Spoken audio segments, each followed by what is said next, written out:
Saturdays in June have a way of slowing down time out here in Point Creek.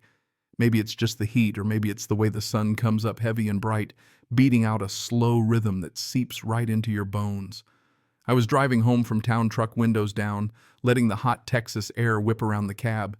It was one of those mornings where all you're thinking about is a cold glass of sweet tea and maybe an afternoon nap in the porch shade.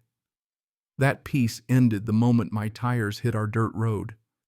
Up ahead, instead of just the barn and pasture, I saw this flash of industrial yellow, a heavy-duty tow rig, bold as brass, parked right on our land like it owned the place.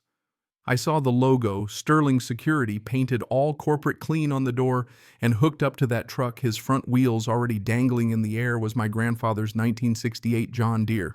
You want to talk about sickening? That's the feeling.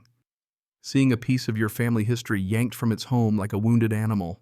Granddad Arthur Vance was standing there 80 years old, but standing as straight as ever, his old Remington shotgun dangling easy at his side. He wasn't looking at the two muscle-bound guys in matching polos, and he sure wasn't worried about the woman in the sharp business suit obviously running the show. He was staring at his tractor, and when the woman, Evelyn Sterling, finally spoke, her voice was ice cold. "Arthur, let's not make this more difficult than it needs to be. This is just a procedural matter." Art didn't even blink. He just took one slow step forward and said, "Let it down." His voice was quiet, but it had that granite edge, decades of sun and sweat packed into every word. The tow guy looked at her for approval, and when he reached for the winch, that's when Art shifted his grip on the Remington. He didn't point. It didn't have to. "You touch that machine again," he said, voice trembling. "For just a moment, you're touching my brother." The whole thing hung in the air, thick, heavier than the Texas heat. And it hit me, this wasn't about rust or rules. This was about a promise made long before I was born. It didn't start with a shotgun. It started in the quiet. When I got home from the Corps, all I wanted was quiet. After years of never knowing what was going to blow up next, the silence of our 40 acres felt like medicine. Granddad took me in without a lot of questions. He was a Korean War vet himself, so he understood about ghosts. He spent decades working them out with hard labor and old machines. That tractor wasn't just a tractor, it was a lifeline. My grandma had bought it for him, emptied out their savings right before cancer took her. After she passed, he told me he'd spent that first winter in the barn, tearing that tractor apart and putting it back together just to feel her near. That was his reckoning. It wasn't just about farming, it was the one thing that kept him breathing. So we worked the land, him and me, didn't talk much, didn't need to. The hum of that old engine, the squeak of the barn doors, the rhythm of the work that was our language. Then, like a bad movie, civilization started creeping in.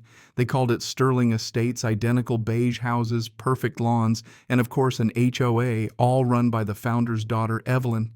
At first we ignored the flyers, but then came the first letter official notice, some bylaw about visual pollution. "Remove the tractor from view," it said, or else. I still remember Art reading that letter at the kitchen table, folding it neat, dropping it in the stove, and saying, "Let them come move it themselves." I tried to be practical, told him it wasn't worth the fight. Just hide it behind the barn. He looked at me. Blue eyes hard as stone, sully. He said, "There's a line out there. The second you let them push you off it, they'll never stop." That line, it wasn't marked with flags or fences. It was just a fact, like the sun rising or the grass growing. That night after Art went to bed, I got on the laptop, figured if there was going to be a fight, I'd better have the facts. The county maps made it clear our property wasn't part of their HOA, not even close. That should have been the end of it. But something about the way Evelyn had looked at our land like it was already hers got under my skin. So I dug deeper into old news archives and found out her dad, Silas Sterling, had tried for years to buy up this area, called folks like Art sentimental relics. I realized then this wasn't about a tractor at all. It was about finishing a war her father started and lost. That was when the first anonymous email came. "It's not about the view. Check your water rights." That cryptic warning rattled me. Next day, I tried to get the law on our side, went to the sheriff's office, laid out the facts. The deputy kid named Russo just smirked. "Civil matter," he said, "not our business." That's when you realize sometimes the law isn't a shield. Sometimes it's just another tool for the powerful. Next letter from the HOA was a threat, third-party enforcement, they called it. The air got thick, like before a fight. I saw Art cleaning the Remington that evening, quiet and steady. Next morning it all blew up. I heard the tow rig before I saw it rush to the barn just as the same security crew was hooking up the tractor. Evelyn Sterling rolled up in a black SUV, stepped out cool as ever, and tried to buy Art off with talk of comfort and debts. I ran up, phone out, yelling she was trespassing, and one of her goons tried to knock my camera away, set off every alarm in my head. That's when a sheriff cruiser pulled in.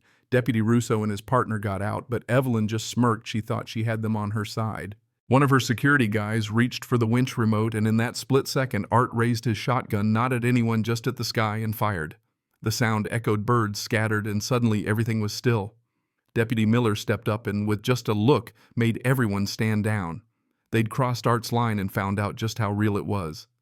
Evelyn and her crew left, but it wasn't over, not by a long shot. We regrouped in the kitchen.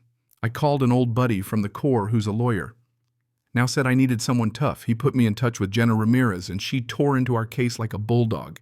She found the real story hidden in property records and water rights under our barn. There was an aquifer, enough fresh water to make our land worth millions.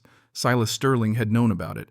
Now Evelyn was trying to finish what he started, and she was using HOA money to do it, funneling nearly $90,000 through a shell company to pay for her hired muscle. Jenna advised me to upload the whole standoff to YouTube. Overnight, the video exploded. People saw through Evelyn's lies. Donations and support flooded in. Veterans showed up ready to help us mend fences, but Evelyn wasn't done. She went on the attack, painting us as dangerous, unstable, trying to turn the town against us. Just when it started to look bad, another email from M landed, a spreadsheet showing Evelyn embezzled money from her own neighbors.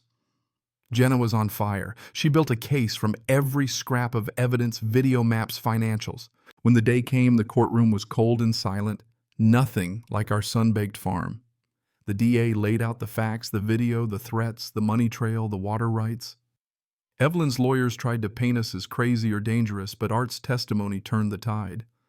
He told the story of the tractor not as a machine, but as the last link to his wife, to everything he'd fought to keep. The jury listened spellbound. Then M took the stand. Mark Farrow, the HOA's own vice president, backed up everything with a recording of Evelyn bragging about stealing a river of money.